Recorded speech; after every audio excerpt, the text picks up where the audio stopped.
حضرت مولانا عطا اللہ شاہ بخاری رحمۃ اللہ علیہ ایک بڑے کلب علی خان ایک بہت بڑا شیعہ تھا، اس کا نام بڑا تیز تھا۔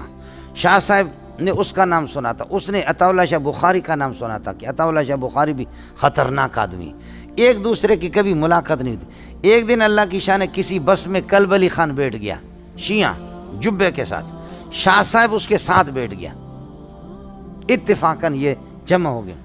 چلتے چلتے گاڑی چل پڑی، شاہ صاحب نے پوچھا کہ حضرت آپ کون ہیں، آپ اپنا تعارف کریں گے، نام کیا ہے؟ کہنے لگے میرا نام ہے کلب علی خان۔ کلب علی، حضرت نے فرمایا کہ کلب علی کیوں نام رکھا؟ کہا بس میرے بڑوں نے، میرے والدین نے کہا کہ علی کا کتا ہوگا تو اللہ کو رحم آئے گا، اللہ بخش دے گا ہمیں، ہم علی کے تو کتے ہیں نا، سمجھے، علی کے کتے ہوں گے تو اللہ بخش دے گا۔ شاہ صاحب نے فرمایا اللہ کے اپنے کتے ذلیل ہو رہے، گلیوں میں پھر رہے۔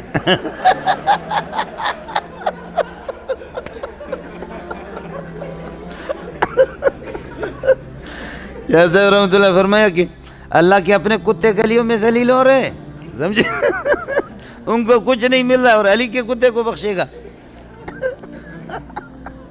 وہ شیعہ بالکل لاجواب ہو گیا، ایسا حیران ہو گیا کہ اس نے کیسے مجھے ذلیل کیا۔ تو شاہ صاحب سے پوچھا کہ حضرت آپ اپنا نام، میں تو ذلیل ہو گیا، آپ اپنا نام بتائیں گے، آپ کا نام کیا ہے؟ شاہ صاحب نے فرمایا میرا نام ہے خنزیر اللہ۔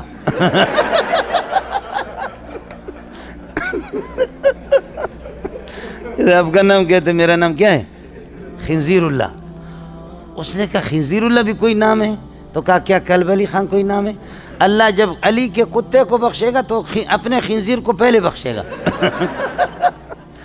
اللہ جب علی کے کتے کو بخشتا ہے تو پھر کیا کریں، اپنے خنزیر کو تو اس سے پہلے بخشے گا، یہ تو علی کا کتا تھوڑے ہی ہے، اللہ کا خنزیر ہے، اللہ پہلے بخشے گا، سمجھے۔ حیران ہو، بڑا حاضر جواب سے۔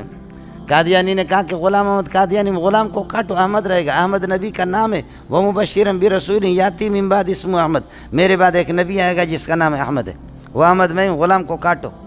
عطا اللہ شاہ بخاری نے فرمایا عطا اللہ میں عطا کو کاٹو، اللہ رہے گا، میں اللہ ہوں، تجھے کس نے نبی بنایا؟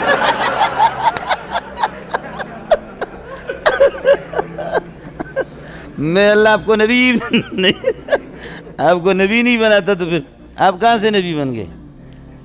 قربان جاؤں اپنے اکابرین پر، قربان جاؤں اپنے اکابرین پر۔ اکابرین ایسے ہو مولوی صاحب